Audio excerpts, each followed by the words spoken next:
پیارے نبی محمد صلی اللہ علیہ وسلم لوگوں نے ابھی نماز نہیں پڑھی, لوگ آپ کا انتظار کر رہے ہیں. محمد صلی اللہ علیہ وسلم پھر اٹھتے ہیں, پھر بے ہوش ہو جاتے ہیں. اللہ اکبر.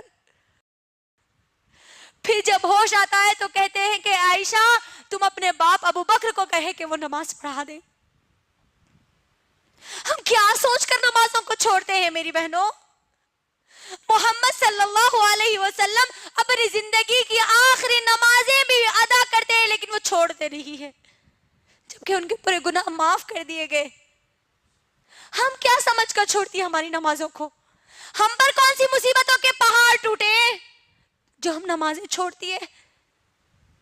ہماری نماز, ہم کو نمازیں نہ سردی میں معاف ہے, نہ گرمی میں معاف ہے, نہ کوئی ہم پر ظلم کرے تو معاف ہے. ہم پر طوفان آ جائے تب بھی ہم کو نماز پڑھنا ہے, اگر کوئی زلزلہ آ جائے تب بھی ہم کو نماز پڑھنا ہے, گھر میں مہمان آ جائے تب بھی ہم کو نماز پڑھنا ہے, گھر میں شادی ہے تب بھی ہم کو نماز پڑھنا ہے, دلہن بن کر اسٹیج پر بیٹھی ہو تب بھی تم کو نماز ادا کرنا ہے, دلہا بن کر اگر کوئی اسٹیج پہ بیٹھا ہے تب بھی اس کو نماز پڑھنا ہے, خوشی ہے گھر میں تب بھی نماز پڑھنا ہے, غم ہے, ماں کا انتقال ہو گیا, تمہارے باپ کا انتقال ہو گیا, تمہاری اولاد کا انتقال ہو گیا, تب بھی تم کو نماز چھوڑنے کا حکم نہیں ہے.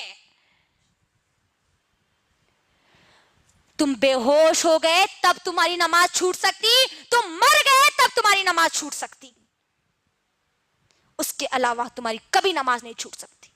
غور کرو میری بہنوں, جنگ میں اللہ نے نماز کو معاف نہیں کیا, دشمن سامنے ہے, اللہ اکبر, چاہے تو ان کو قتل کر سکتا ہے, ان کو مار سکتا ہے, ان کو صفحے ہستی سے مٹا سکتا ہے, اس حال میں بھی اللہ نے حکم دیا کہ تم وہاں بھی نماز کو نہیں چھوڑ سکتے. آج ہم کو کیا ہو گیا, کیا سوچ کر ہم نمازوں کو چھوڑتی ہے. اللہ کے لیے میری بہنوں, اللہ کے لیے خود کا جائزہ لو, اور جو بہانے ہم بناتے ہیں نمازوں کو چھوڑنے کے, وہ بہانے رکھ کر انشاءاللہ میں اپنی بات کو مکمل کر دوں گی.